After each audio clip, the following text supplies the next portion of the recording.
Hey everyone, and welcome to Film Frauds Episode 1. Now, before the actual podcast starts, I just wanted to give a little brief introduction, basically into who we are, because we were a little awkward the first 8 minutes because we're kind of getting to the hang of things. We basically, Matt and I, my name's Tyler, and my friend Matt and I wanted to talk about movies and make a podcast about that. So I just want to make kind of a brief introduction to that because kind of our editing and voice software, I guess the way to put it, is not the best. But what we lack, rather, in technical prowess, we make up in our personality. I think we're quite charming. We're basically going to try for once a week. Hopefully, get this up on Apple Podcast, iTunes, whatever it's called, whatever we can do. But I kind of just want to give this brief, slight introduction because we try to explain it, but again, it's a little kind of awkward. But once a week, we just talk about movies. If you have any suggestions, feel free to let me know.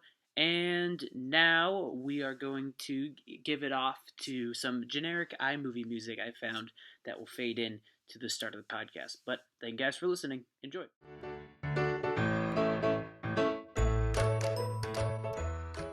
Hello, everyone. This is Film Frauds, our new YouTube channel. My name is Matt, and across from me is Tyler Clardy. Hello. It's And not a YouTube channel. It's also a podcast. it's also we don't really know what it is yet. We don't know We're what it trying to is. figure that out. I made a YouTube channel earlier today, and we were formerly a podcast on SoundCloud, but we're no longer a part of our college anymore, so we can't use it for free. So we're searching for other venues in order to keep it going. So yeah, we're gonna try. So this may be. I'm the audio editing guy. Yeah, so this I'm the personality guy. Cut there. So this may actually be our third time trying. Whatever you hear may not be our first time because I may F up the audio. Yep. So you'll be able to tell if this starts off and Matt just sounds horribly depressed or just angry with me. If it sounds like he's horribly angry with me, it's because this is our third time doing it. I'm usually horribly angry with you regardless, Yeah. but it'd be probably even worse. All right. So Matt, what is Film Frauds about? What are we doing? So this Film is technically our Frauds first is episode. the greatest podcast ever to be made. We are Trademark. going into uncharted territories of exploring film reviews and criticisms on YouTube, something no one has ever done before. No one has ever done. You know, we have better chemistry than anyone else who's ever made a YouTube channel or podcast. So That's very it'll be better apparent. than anything you've ever listened to before in your life. We are also the most popular too. We're not just the best. Yes. We're also the most popular. We'll have and if everything works out, our picture will be us with Alvin and the Chipmunks. That's trademarked. We won the rights from whatever movie company made Alvin and the Chipmunks. Yeah. So probably Sony. Sony. Okay. I don't know. And we are. Wait, whose face are you on again? I'm on the blue ones. Simon's. That's Simon, and I'm on the fat one. You're Theodore, and Alvin's in the middle because Alvin is also part of the podcast. Okay. He'll make his appearance eventually. Yes. or I'll be annoying enough where I'll take over him.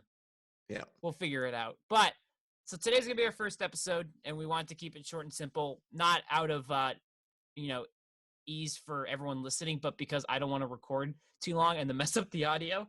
So we're gonna try to keep it to around 30 minutes.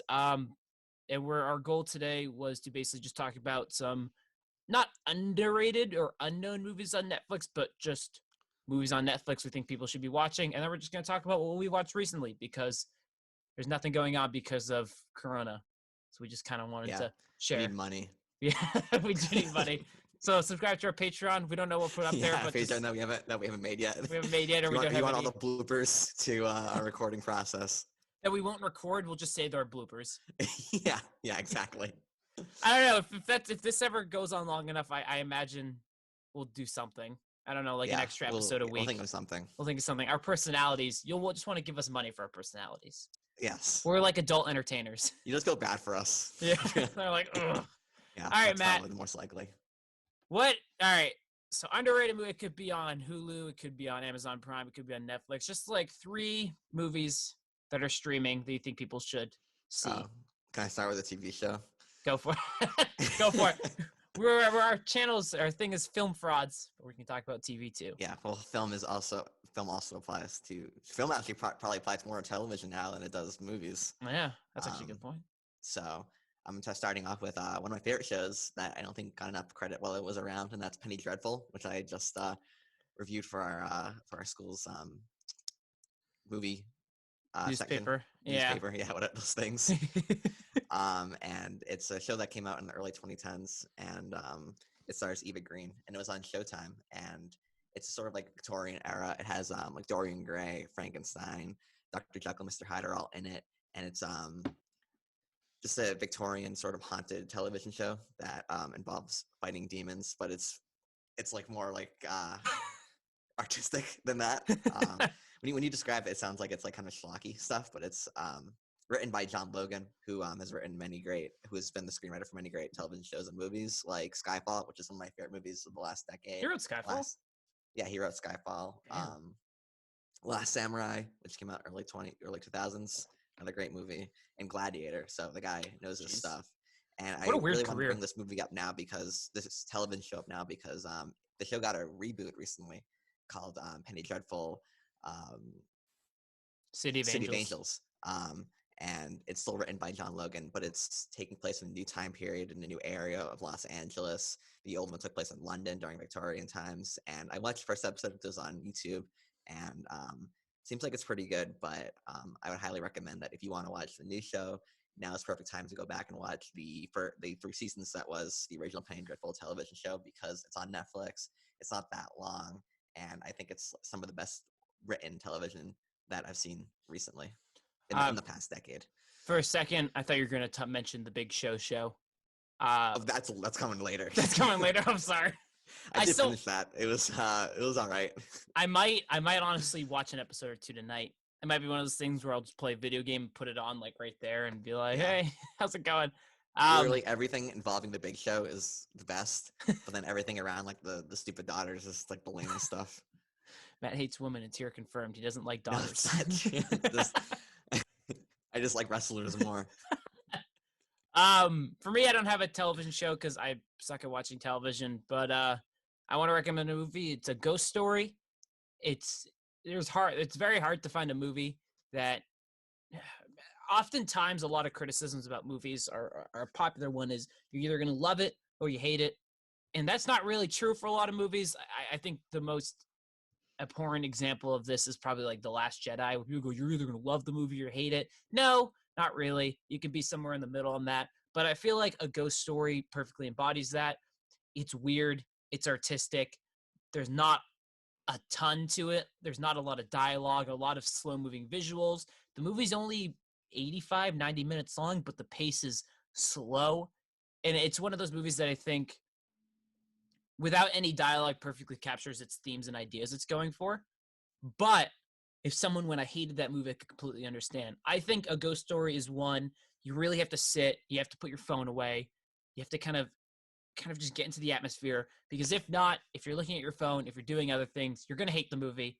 But if you really sit down and it's really your thing, you're going to love it. It also has a really cool visual presentation style with like, I think it's a 4.3 aspect ratio. Oh, so, yeah, because it looks like you can see like all like the black borders and it's kind of like rounded at the edges and stuff. Yep. It's we're not film. No, we're not experts. But I think I just read once. It's got the round edges on it.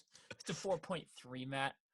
No, I think it truly embodies the idea of you're either gonna love it or you hate it.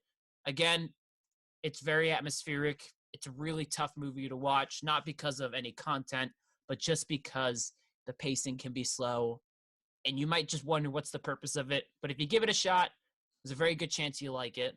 And that's one of my favorite movies of 2017 when it came out. No, I agree. That movie is pretty incredible. I've only seen it once. I think you've seen it 2 times. Yeah, I saw it twice. Yeah.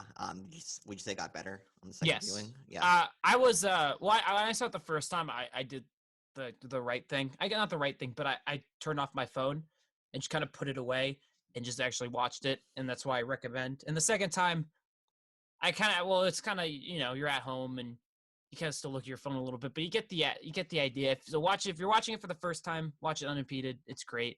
I can't recommend it enough. So, what's your second one, Matt? We're doing 3 each. Okay. Yeah. So I guess my second one would be Hell or High Water. on Netflix. Yeah. Written by one of the best screenwriters in the business right now, Taylor Sheridan, who also wrote Sicario and Wind River. Wind River is another incredible movie. But Hell or High Water is on Netflix. What? Did he direct it? He did not direct Hell or High Water. He directed Wind River. And he didn't direct Sicario. Okay. He's written all three. And he's only directed one of those movies. Okay. And because I was scrolling through my like things, because Netflix got like, oh, things you want to watch again thing, and I saw Hell or High Water was there. I was like, oh, I should rewatch that at some point. You still there? Yeah, I'm still here. Can you hear me? Yeah. Okay. Yeah, you first. Right. Okay. Yeah. Not your way. Technical difficulties, which I will not cut out. No, it's authentic. We are authentic YouTubers. And movie stars Jeff Bridges and Chris Pine and Ben Foster, which I just recently watched through to Yuma 2 days ago. The History Channel. Finally, something was good on the History Channel. Third Yuma was on it. He's so good. That movie's so good. That's another movie I'd recommend to watch. Yeah. Yuma. That'd be a good double feature because like one is like a Western, and one's like a modern day Western kind of. I'm gonna rewatch 310 Yuma tonight. Yeah, but Hell or High Water is. I remember when we saw it in theaters, like I didn't even know what it was. You just said we're gonna see Hell or High Water. I was like, okay. You're like, sure. Then we got to. I didn't know anything about it, and then it's just like it's just a modern day Western movie. It's about these two guys that rob a bank, and the robbery goes bad, obviously, and then the sheriff played by Jeff Bridges has to try to track him down and kill him, and well, not kill him, but he wants to arrest them. But and it's just it's pretty like feels kind of low budget, very simple, but the character work and the few actresses that there are very good. And I think that anyone who watches it, it's not that long, would probably really enjoy it. Yeah, that movie has a great relationship with brothers, which it then kind of explores that whole dynamic of one brother who's kind of more in control. Is that the Tobey Maguire movie? No, there is a movie called Brothers with Tobey Maguire and Jake Gyllenhaal. Yeah, and Natalie Portman, I think, was in it too. Okay, but no, it explores the relationship between brothers really well. They don't sit down and watch Brothers with Tobey Maguire, Jake Gyllenhaal, the movie, and talk about it. I thought you were talking about the movie called Brothers. Oh no, see, I have more taste than that. Hell or High Water is a much better movie than Brothers. I just want to throw that out there. Yeah. My second movie I want to talk about that's on Netflix is Edge of 17.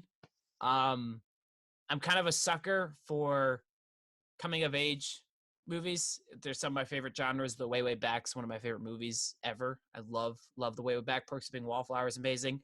The Edge of 17 takes a more kind of not super bad approach, but it kind of adopts that more what's the kind of in your face humor.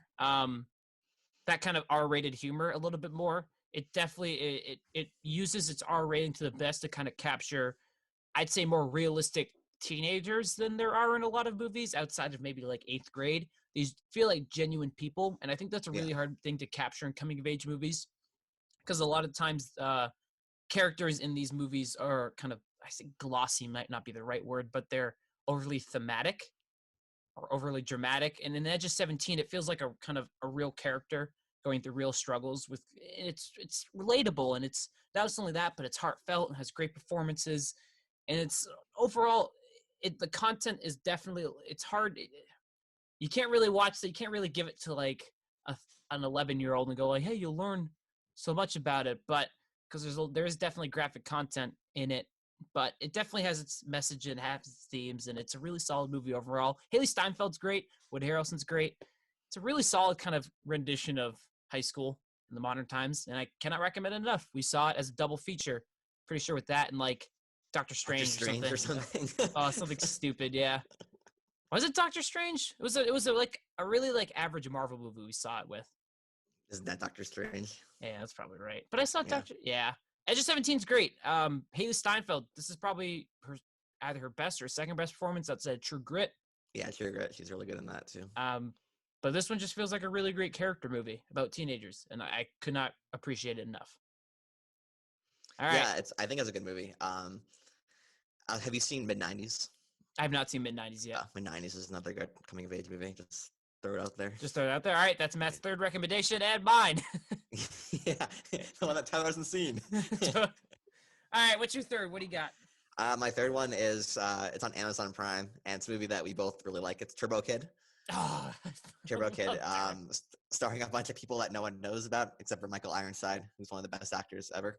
Um, and it's like a post-apocalyptic sort of fantasy tale, and it's extremely low budget, and it's about a kid who likes to read comics in the post-apocalypse, and then he comes across the real-life dead body of the superhero that he likes to read about, and then becomes the second rendition of that superhero, and then has to kill some bad guys. And it's pretty simple movie, but it has filmmaking heart, and it's also very violent, and I think it's like a pretty kind of like it's kind of very dark sense of humor, and Yeah. it's very like mystical, very like fantastical. Yep.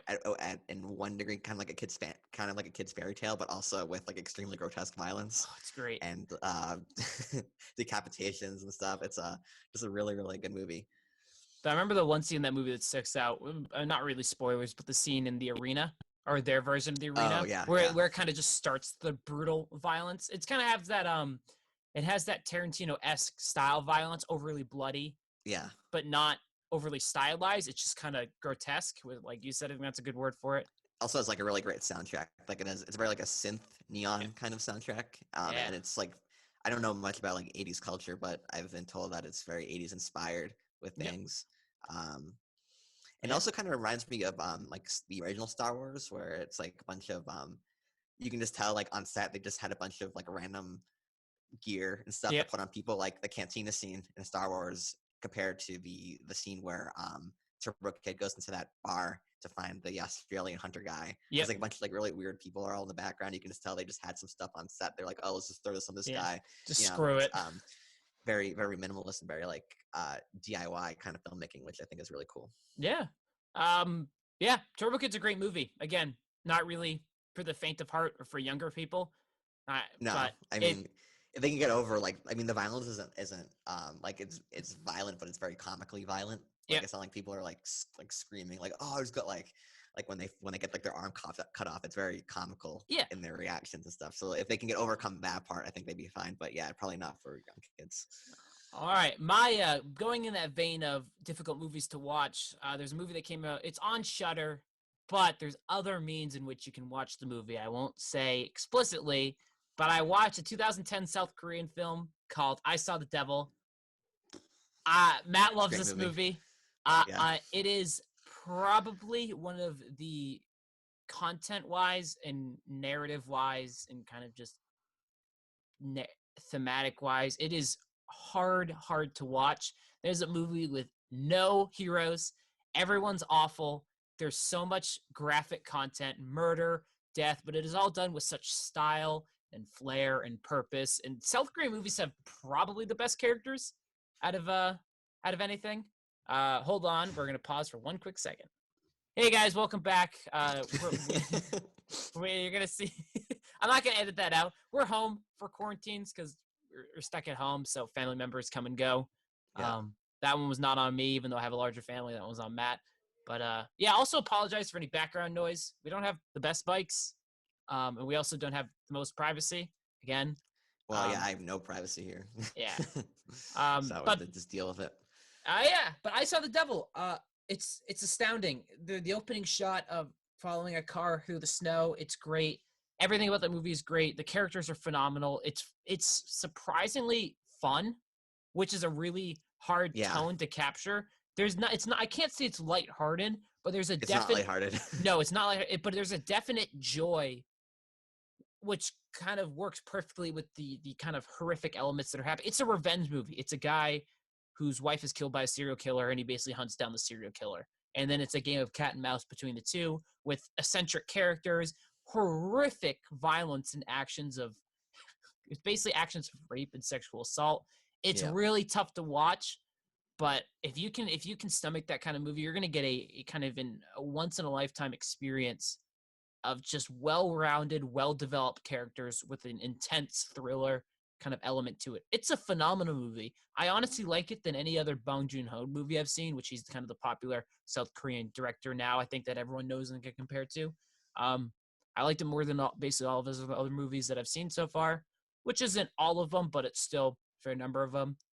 But I Saw the Devil. It's on Shudder if you want to make an account. But there's also other means. Wink, wink. Like staying, like going on cable and just waiting for it to be on Yeah, one just of the staring channels. at the screen. It's always constantly refreshing. Like, is it gonna be on now? No. The South Korean movie that would never be played on like AMC or FX or anything. They'd watch it once, they'd see the opening scene with the hammer and go, no. That was definitely that was the first, I think, foreign film I'd ever seen. And it definitely made me appreciate. I think that what's one thing that South Korean films do better than American films or really any other film is like the camera and cinematography feels so active. Like it feels so there's more energy behind shots and stuff in any South Korean movie that I've seen compared to any other movie from any other country that I've seen. And like that was the first like that opening shot with like the snow and everything. It felt so alive, and it's like the first time I've ever really appreciated cinematography in a movie because there's so much effort put into it. There's also a definite, and that's a very great point to touch on, is there's subtlety in these movies because South Korean movies, they feel like they're made just for South Korean audience, so they don't expect, they don't have to, I think pander is the right word. Like a lot of American movies are often exposition heavy because they're appealing to a much larger foreign demographic, but South Korean movies, you often have to come to a lot of the conclusions yourself. That's not saying like things are left ambiguous, but oftentimes cameras will just hold. There'll be no dialogue. Characters won't explain how they're feeling or what's happening. You're kind of just left to piece things together. I think Bong Joon-ho's Memories of a Murder is a great example of this, where oftentimes characters will have revelations and you are along with them, where they don't go, "Hi, I figured it out," but they just kind of go to the next action and then you realize what's happening at that moment. It's great. Even like Parasite too. Even like the more blockbuster movies like The Host and Train to Busan, like they're like their action films, but they have deeper meanings, more ambiguous endings, and that they make you think more and make you feel like they're more emotional. It's not like Godzilla, U.S. Godzilla or something. It's like the multiple each other. Welcome to Film Frauds, the South Korean appreciation podcast. It used to be just me appreciating it, but now Tyler's starting to get starting to have a taste after years and years of work on my part. You did it though. I'm so proud of you. It was so long. There's I Saw the Devil. Was that my third? Yeah, it was. That was I Saw the Devil. Again, not the easiest movie to watch. It's not for everyone. No. But I think if you do watch it, if you can handle it, it's definitely worth checking out. Yeah. Again, there's graphic violence, and it's not Turbo Kid where it's stylized. It's real. It's realistic, and it's hard to watch. There's also, again, graphic scenes of kind of rape and sexual assault. Ones that go on for surprisingly long. There's one encounter that's about 3 or 4 minutes, and you're just like, Jesus, because it builds to something, which we won't spoil, but it's that 3 minutes of tension where you're just like, holy crap. Because you don't really, because the movie up until that point has said, hey, we are not afraid of showing graphic content. So you're not really sure if they're going to go through with the action or not. And it's excellent tension building. But I guess that segues into our next area. We're just talking about movies that we saw. We'll do a few. I Saw the Devil is one, again, for me, that I watched recently. I can't recommend it enough. What have you been watching, Matt? So I just finished season 3 of a show that I really like called Babylon Berlin. And it's a German television show. It's the most expensive German TV show ever produced. Jeez. And it looks like of the quality of a US or like British television show. Like it's really, really good quality. And I watched the first 2 seasons a couple years ago when they were on Netflix, and season 3 just came out a couple months ago. And it's about it takes place in Germany during the Weimar Republic era, which is between World War I and World War II. And it's about this detective, just solving crimes during this like very tremulous, very volatile time in Berlin. And I don't want to get into too many spoilers because I think the show is really good, and I think that even if you don't like foreign movies and TV shows, I think it's worth checking out because the quality of the writing, the quality of the production design is top notch. It's comparable to a U.S. or British television show. Not saying that U.S. and British television shows are better. They just objectively have more money to make better TV shows. And the ending of season 3 because this isn't a spoiler, because if you have any sort of general sense of history, things are not going to really go well for Germany for a while, because it's leading into World War II. And there's this really great shot, because season 3 ends, from a historical note, season 3 ends with the Wall Street collapse, and that's kind of what started Nazi takeover. And then like the detective like goes out into the street, and he looks it's pretty obvious imagery, but I really liked it. He looks in the street, and then like there's like a monster tentacle like in the in the sewer, and it's it's symbolism for like the monster that is the German state that's being birthed at this point, like the Nazi takeover. And it just reminded me of like Japanese Godzilla versus U.S. Godzilla. Not that not that every Japanese Godzilla movie is art, but like the original one. If we had any editing skills, we put a clip of where the Godzilla slides on its tail. Yeah, like it's like a puppet, like where it's like jumping. Yeah, it's and like the original Godzilla was made out of like Japanese fear, like, oh, we got nuked horribly. And now we're all terrified of another nuclear. Now we're not terrified of nuclear advancement, nuclear weaponry. And then the U.S. Godzilla's like, oh, it's awesome.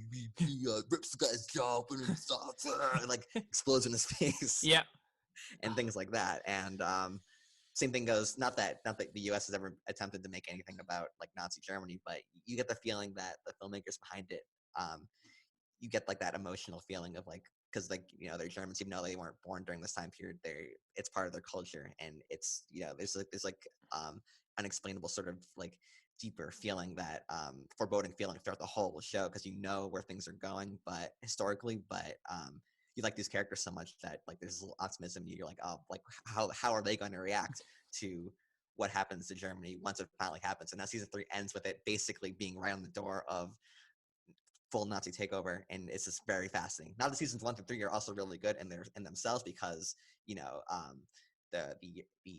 detective plots are very good, but it's really like the atmosphere of the show is second to none, in my opinion. Yeah. You've been talking about that show for a while, a year or two now, where you've been like, hey, Babylon Berlin's great. And I'm like, okay, whatever you say. Yeah. Shut up. Cool. For me, along with catching up on kind of these South Korean movies, I've been kind of rewatching some blockbusters and catching up on some classics I've missed. I recently, I won't talk about these. We'll save a Star Wars discussion for another episode because that can go on for a while. I finally watched Rise of Skywalker. It's pretty bad. And then I got interested in rewatched The Force Awakens. It's pretty good. It's surprising how far the quality's gone, but that's not what I'll talk about. I'm going through the Indiana Jones movies for the first time. I've recently watched Raiders of the Lost Ark and Temple of Doom. They're great. I love Temple of Doom. Temple of Doom's so much fun. Raiders of the Lost Ark. Was that your first time seeing it? Yeah. Wow. These are my first time seeing the Indiana Jones movies. Except for King of the Crystal Skull, which is your favorite. Yeah, it's my favorite. I saw that in theaters. Think about that. I saw that before all the other great classic ones. I saw King of the Crystal Skull, and I remember really liking it. It's like Shia LaBeouf swinging with monkeys. He's so cool. I want to be him. Now there is Raiders of the Lost Ark it's a really interesting kind of look at safety versus then kind of creativity. Raiders of the Lost Ark is a great movie, but it definitely feels like a safe introduction to the character. It hits all the kind of the character beats you expect. It kind of really paints Indiana Jones as a great character. It's great. It's a really solid, safe introduction. Then Temple of Doom said, fuck it, and then just went, we're going to do whatever we want. It's violent. There's cults. Indiana Jones is a bad guy for like 15 minutes of the movie. There's child slavery. Child beating. There's just, it's just nonstop action. Indiana Jones is no longer kind of the teacher architect, archaeological kind of guy, whatever the word is, I can't remember. Archaeologist. Archaeologist. Architects that build those buildings.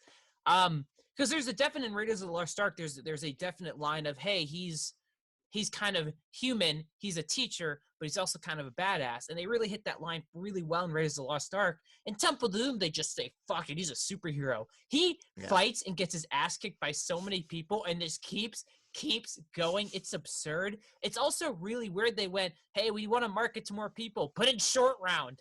Hey, here's this other girl. She just screams a lot. It's just like, it's so weird. Indiana Jones has the weirdest relationship with Short Round.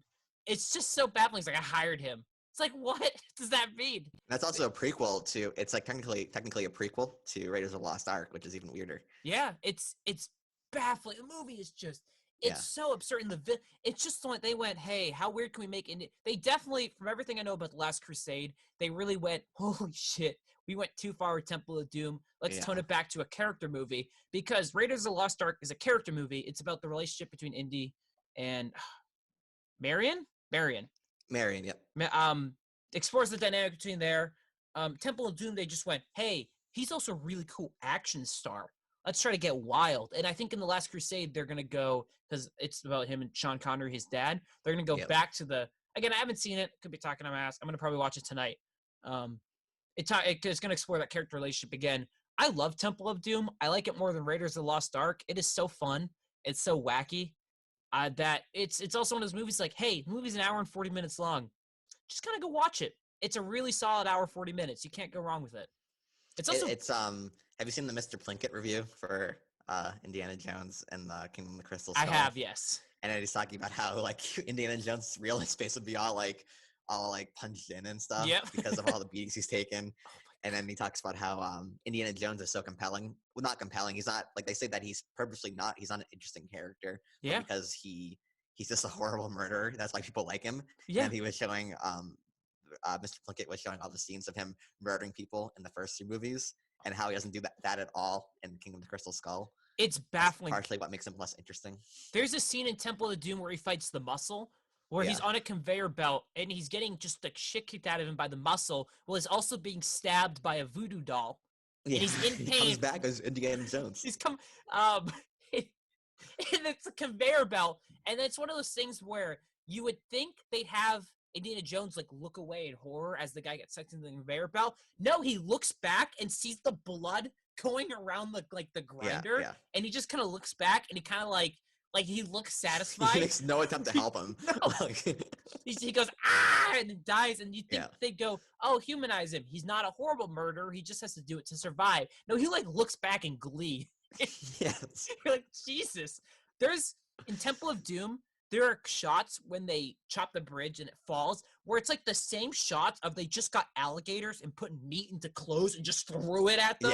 Because there's the same 6 shots over and over. A guy falls to his death and all the alligators go rah, and then chomp them all. And you're like, what movie is this? There's also just they also kind of up the humor a little bit. I think the humor is fun in Temple of Doom. There's a scene where I can't remember the name. I watched it like 2 nights ago, where Indiana Jones and Short Round are playing cards, and the female love interest is like, snake, animal, and they're just kind of going. I thought that was funny. There's also the scene where the bug scene. The bug scene creeps me out. The bug scene. Oh, it's great. I can't. That's so gross. There's a really. I'm talking a lot about Temple of Doom. I'm sorry. But there's also that one great shot where they're like about to die by the spikes, and the camera like cuts to Indiana Jones just as like a little outline of his face in the hole. He's like, "We're gonna die." Yeah, we are going to die. And it's that was the bug scene because she had to reach into the thing, and it's like all covered. Oh man, it's so gross. Yeah, Temple of Doom, watch it. We can talk more about Indiana Jones some other time, but it's such a fascinating series of movies.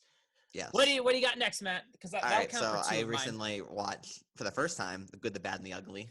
Oh wow. Which is Sergio Leone classic spaghetti western, and it's phenomenal. It's like a lot of movies that are on that scale of like masterpieces. Sometimes when you watch it, you have such high expectations that when you see it doesn't really live up to what you want it to be. Mm-hmm. Which is how I feel with David Lynch. Like David Lynch has been so hyped for me for so long that now I'm starting to watch his stuff.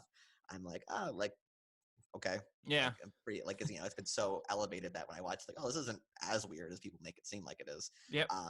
Not the case with The Good, the Bad, and the Ugly. Good, the Bad, and the Ugly is phenomenal. It's 3 hours long. I watched it in 2 sittings, but it just flies by for its time, for its timing, and it has one of the best scores by Enrico Morricone, who called Tarantino like the biggest egomaniac he's ever met or something like that. Does it really? Yeah. Yeah. I love that he won. Enrico Morricone won like best score for Hateful Eight. Yep.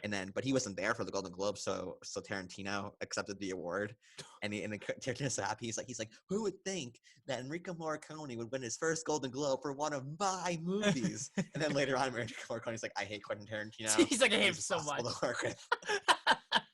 Oh, Tarantino. But yeah, it's just a perfect combination of amazing acting by Clint Eastwood and the other people who were probably famous actors 50 years ago. Who directed it? Sergio Leone. Oh, that's right. You said that. Yeah. Okay. When did Clint Eastwood start directing movies? 90s, 80s, 80s, 90s? Probably the 80s, I would assume. I can't think of. I know, obviously, I know the movies that he's recent, like Gran Torino, yep. $1 Million Baby, Unforgiven. Stuff like that. What? Unforgiven. He directed. Yeah. Oh, yeah. Unforgiven. Oh, that's another great Western movie. But yeah, it's just like the prime example of like a mid 20th century Western movie. And great soundtrack, great ending, very intense throughout. And if you like westerns like I do, it's a must watch. Yeah. Don't be intimidated by the time length. Watch it in 2 sittings like I did, and I still loved it. Yeah. I'll make mine because I talked about Raiders and Lost Ark. I'll combine that as 2, and I'll give one more. This is actually you, me, and our friend Mark watched. I wanted to talk about Extraction because I saw that Extraction is on track to be Netflix's biggest release ever. Really? Yeah, talk about Extraction. Can we just roast Extraction for a bit? Yeah, absolutely. Okay, so Extraction's weird because it's not good in the slightest. No, it's terrible. It's very, very bad. But it has moments of kind of like enjoyment that are ruined because it goes on for too long. There's that one 15-minute long take, which is cool. But you don't care. But you also don't care. But they do the thing. I think a lot of one of the best one takes I've ever seen is Children of Men. Oh yeah, because car one. The car one, because those we got to the point where we were watching this where we were just going like, there's a cut. Because that's because you don't care about the character. You don't think anyone's in any danger. But my whole point is the whole simulated one take is not as impressive when you can see exactly when, again, we're not necessarily casual movie watchers, but we don't the technical side of like, oh, look at that cut. We're not kind of that anal about it, but when we're sitting there going, there's a cut. Yeah. There's a cut. Oh, that's a cut. Yeah, that's an obvious one. That just kind of takes you out of the movie. It has no characters at all. No. Any attempts that they try to make as characters is laughably pathetic. And the only saving grace is Chris Hemsworth is cool. He's just kind of cool. Yeah. I mean, it goes to show that a lot of action movies now are people are filmmakers and producers are starting to realize that people want the long take action shots. Yeah. But it shows that first of all, the thing that matters the most is the characters. Yep. You have to care about the thing that makes the long shots. The first thing that makes the long shots great are you're concerned for the characters. Like in Children of Men, you care about the characters. That's why that's a big reason as to why the shot's so great is because you're emotionally invested into it. Yeah. And it shows that just because you have a long take doesn't mean, or the illusion of a long take doesn't mean that it's good. I think if we cared about Chris Hemsworth and the little kid, we wouldn't be like, there's a cut, because we'd be more invested into it. But because you don't really care and you're just kind of watching it just absentmindedly, you're kind of more looking for that kind of stuff to entertain you. It's there is one element I do like how Chris Hemsworth from 15 minutes in is just kind of limping. He's never after his first fight, he's beat up. And I'm like, you know what? That's more realistic. I mean, there's that opening fight, which is cool. Again, there are moments of intrigue in this movie. The first fight he has is short. The cut, it's well filmed. It has a purpose. And it drives the narrative forward because that's when he gets the kid. And you're like, cool. You're like, that's actually kind of cool. Great. We might not care a lot about the characters right now, but we have established, hey, the movie's going and he can't stop now. Tension's great. Then it just kind of grinds to a halt. Because then they have that 15-minute one shot, or it's called a oneer or something. I don't know, where it's just not interesting like you said. And then it halts again where they have the forced, oh, this is why I do what I do, and no, you do it. And they kind of, they learn more about themselves. They have a weird scene with David Harbour where he tries to kill him. Oh yeah, that was just so random. Yeah, and then the movie kind of has one more action scene, and then it ends. And then you're just like, great, that was an hour and 50 minutes I'm never getting back. Yeah. What do you think? I don't know the answer to this, but what do you think the difference is? Because it's not like the characters in the raid, the first raid, are compelling at all. Yeah. But you're more interested in their story. At least I was. You were too. I'm assuming. Yeah. Because that's a largely well received movie. But the characters in that movie arguably have less characterization than Chris Hemsworth's character. Like, why do you think that audiences are more invested in action scenes with these characters that don't really have any characterization than Chris Hemsworth? Because like I think the raid even has better reviews on Rotten Tomatoes than Extraction does. My thing is the more I watch movies, the more I think people realize subtle elements of filmmaking more than I think even casual moviegoers. A big reason why people I think like The Raid and like John Wick is because there's a certain stylistic flair and creative directing behind the two. I think one of my favorite examples of this is in The Raid, before the action kicks off, where the tension's building, where they're in the middle with all the stairs. Yep. And there's that one element where a guy opens the door, the guy shoots, which lights up all the silhouettes, which shows the bad guys up above where everyone is, and then they start firing, and then every shit hits the fan.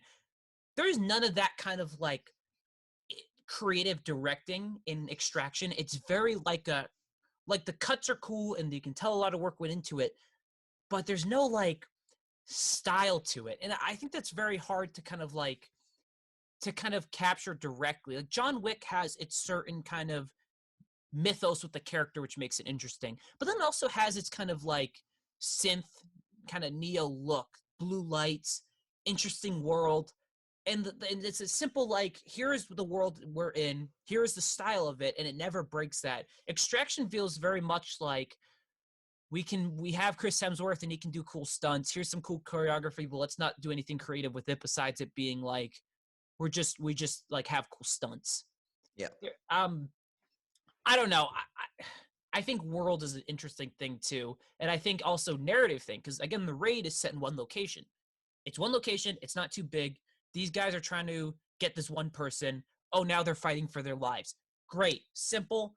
It's creative, and the fights are well done. John Wick is, hey, we've set up this mythos of a character. He's coming back in the world. The world is kind of interesting. Great. Go. Extraction is Chris Hemsworth has to get a guy in a city that's not really that clear, and it's not really that interesting. I think there's like little subtle stuff. I don't know. What about you? What do you think? No, I think you hit it pretty well. I also think that the person who Gareth Evans in the raid. Yes. He directed. I think he's just a better filmmaker as well. Yes. Because like where we said like, oh, there's obvious cuts in Extraction. Like it's less the action feels more hard hitting because they have real professional martial artists in the raid, and there's also less cuts because the guys are professionals. Yep. So there's also like I feel like there's a feeling that any of these guys can be expendable. Yep. There's more of a realistic feeling, despite the fact that everyone's doing martial arts. There's more realistic feeling because anyone feels like they can be taken out at any moment. Whereas in Extraction, you know that Chris Hemsworth's going to survive until the end. Yeah. So like there's that lack of tension there. Well, like I think a good example of that perfectly is in the raid, the second protagonist, the guy who's actually the second kind of guy in the movie of the first Raid Redemption, is the protagonist of It Comes It Comes for Night, the Night Follows Us, or The Night Comes for Us, or whatever. Yeah. Us, yeah. He's like the second. He's like the head cop. He's, spoilers for the Raid Redemption, he's dead in like an hour. He has the one fight with Mad Dog in that one apartment and dies. And you're like, well, you would expect him to survive a little bit. Yeah, we follow our main guy the entire movie, and you know he's probably not going to die. Yeah. But then you have the second guy where you're like, you expect him to kind of be there in the end, and then he's killed in an hour in. It's, I don't know. There's just a definite, like, creativity. And I think that's where movies are going to start getting it wrong, because they're going to go, oh, yeah, people just like the long takes, and they just like seeing the action. Sure, but only to a point, because we saw that point be hit with Extraction, where they went, here's a 15-minute one take. You're going to like it because it's a one take. No, we don't like it because it's just a one take. We don't like it because there's no creativity behind it. Yeah, one take is creative, but there's no style behind it. I don't know. Yeah. It's weird. No, I think we solved that problem. Yeah, we should just make our own movie. Filmmakers, we definitely we've problem solved. We figured it out. And even if I guess, and like think about the Raid 2. there's the fight in the car where they had cameramen dressed as like car seats Yeah. to get the shots. Like that's just like I don't know. Extraction's Yep. weird, and the fact that it's like I think I read that it was 90 million people watch Extraction in like 4 days. Why? I don't know why. Is it just because we need movies? Probably, yeah. I mean, that's the only. No one else has any other means. You can't go to a movie theater anymore, so I guess that's the only. But like, I don't know. The movie was so. I mean, we saw it. We were excited to see it when we watched it. To be fair, but it was such like a Netflix movie. Like it was so generic that like we weren't paying attention, but we knew everything that was going on at the same time. Yeah. And before you say, oh, you guys didn't pay attention, so you don't know the characters. No, the characters and stuff is. Look at any other reviewer who goes, yeah, there's no characters, but the action's cool. It's not just us. Yeah. But I want to ask you, did you watch the King of Staten Island trailer? No, I didn't. With it's the new Judd Apatow Pete Davidson movie. No, is it good? It looks really good. Really? It looks like after you'll have to watch it after you get off and just let me know what you think. But I don't really like Pete Davidson that much. But he looks really great in this trailer, and I like Judd Apatow movies. And this one looks more serious, which I'm a fan of. So if you guys haven't watched it, check out the King of Staten Island trailer. I'm pretty sure it's coming to like streaming, wink, wink, in June. So you'll be able to watch it. Just saying. We all know. I don't understand what you're suggesting. I didn't say anything though. I just winked. Yeah, what are you winking about? How cool I am. I'm looking at myself. All right, Matt. Do you have any closing thoughts? Any final recommendations? Anything you want to say to our millions of people watching? No. Just no. Subscribe. Subscribe to us on. We're gonna try to get this thing on Apple. Again, I'm not gonna date when we're recording this. It's May 11th. But this will hopefully be up in the next day to 1 to 3 days. It'll be at least be on YouTube probably sooner, but I don't know how long it takes to get something up to Apple, and I want to edit this and make it look nice or sound nice. So thank you guys for listening. What do you want to say? Like, we're gonna try to do this once a week, realistically. Yeah, once a week until we become million subscribers, until we get million subscribers, and then we'll do it all every day. I will do every day. Hey, I don't know. If you guys do want to just whoever does decide to watch this or listen to it, send recommendations. You want anything? You want us to talk about anything? Yeah, like 3 people when I spam it all over my social media. They watch it and they're just like, hey, yeah. You did a good job, man. Did a good job. You're like, yes, hell yeah. You send him a comment. You're like, hey, Auntie, would you like to check out my Patreon account? You send him your Venmo. You're just like, hey. Yeah. What are you doing right now? Are you up? This isn't free entertainment. You watched it, now you pay. Yeah.